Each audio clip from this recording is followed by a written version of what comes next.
بسم اللہ الرحمن الرحیم۔ اس ویڈیو میں ہم کتاب قضات کے بارے میں جانیں گے۔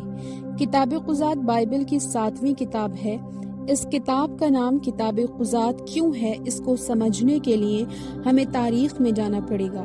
حضرت موسیٰ علیہ السلام کی موت کے بعد بنی اسرائیل کی قیادت کی ذمہ داری حضرت یشوع علیہ السلام کے ہاتھ میں آئی، جیسا کہ کتاب یشوع باب 1 آیت 1 تا 8 میں بیان ہوا ہے۔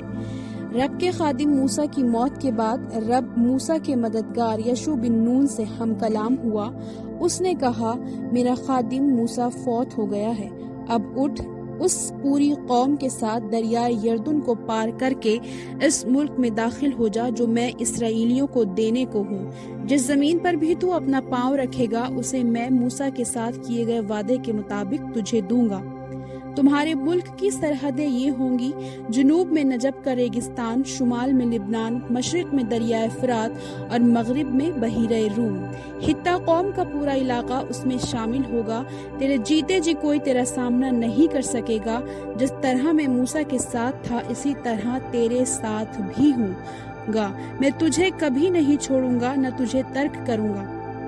مضبوط اور دلیر ہو، کیونکہ تو ہی اس قوم کو میراث میں وہ ملک دے گا جس کا میں نے ان کے باپ دادا سے قسم کھا کر وعدہ کیا تھا۔ لیکن خبردار، مضبوط اور بہت دلیر ہو، احتیاط سے اس پوری شریعت پر عمل کر جو میرے خادم موسیٰ نے تجھے دی ہے۔ اس سے نہ دائیں اور نہ بائیں طرف ہٹنا، پھر جہاں کہیں بھی تو جائے گا کامیاب ہوگا۔ جو باتیں اس شریعت کی کتاب میں لکھی ہیں وہ تیرے منہ سے نہ ہٹیں، دن رات ان پر غور کرتا رہ تاکہ تو احتیاط سے اس کی ہر بات پر عمل کر سکے، پھر تو ہر کام میں کامیاب اور خوشحال ہوگا۔ لیکن ایسا نہیں ہوا۔ جب تک حضرت یشوع علیہ السلام زندہ رہے اس وقت تو بنی اسرائیل راہ راست پر رہے، لیکن آپ کی موت کے بعد بھٹک کر بت پرستی، بد اخلاقی، تشدد پسندی میں مبتلا ہو کر مصائب کا شکار ہوئے، جیسا کہ کتاب قضات میں بیان ہوا ہے۔ رب اپنے باپ دادا کے خدا کو ترک کر دیا جو انہیں مصر سے نکال لایا تھا۔ وہ گرد و نواح کی قوموں کے دیگر معبودوں کی پیچھے لگ گئے اور ان کی پوجا بھی کرنے لگے۔ اس سے رب کا غضب ان پر بھڑکا، کیونکہ انہوں نے اس کی خدمت چھوڑ کر بعل دیوتا اور استارات دیوی کی پوجا کی۔ رب یہ دیکھ کر اسرائیلیوں سے ناراض ہوا اور انہیں ڈاکوؤں کے حوالے کر دیا، جنہوں نے ان کا مال لوٹا۔ اس نے انہیں ارد گرد کے دشمنوں کے ہاتھ بیچ ڈالا اور وہ ان کا مقابلہ کرنے کے قابل نہ رہے۔ جب بھی اسرائیلی لڑنے کے لیے نکلے تو رب کا ہاتھ ان کے خلاف تھا، نتیجتاً وہ ہارتے گئے، جس طرح اس نے قسم کھا کر فرمایا تھا۔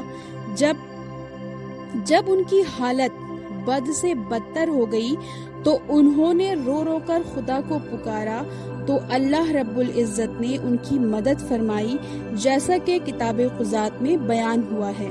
جب وہ اس طرح بڑی مصیبت میں تھے تو رب ان کے درمیان قاضی برپا کرتا جو انہیں لوٹنے والوں کے ہاتھ سے بچاتے، لیکن وہ ان کی نہ سنتے، بلکہ زنا کر کے دیگر معبودوں کے پیچھے لگے اور ان کی پوجا کرتے رہے۔ وہ ان کے باپ دادا رب کے احکام کے تابع رہے تھے، لیکن وہ خود بڑی جلدی اس راہ سے ہٹ جاتے جس پر ان کے باپ دادا چلے تھے۔ لیکن جب بھی وہ دشمن کے ظلم اور دباؤ تلے کراہنے لگتے تو رب کو ان پر ترس آ جاتا اور وہ کسی قاضی کو برپا کرتا اور اس کی مدد کر کے انہیں بچاتا۔ جتنے عرصے تک قاضی زندہ رہتا اتنی دیر تک اسرائیلی دشمنوں کے ہاتھ سے محفوظ رہتے۔ اور یہ قاضی حضرت یشوع علیہ السلام کی موت کے بعد سے سلاطین کے دور تک بنی اسرائیل کی مدد کرتے رہے اور یہودیوں کی سیاسی، عسکری، تمدنی اور سماجی زندگی کے تمام شعبوں پر نظر رکھتے تھے اور شریعت موسوی کے مطابق فیصلے کرتے تھے۔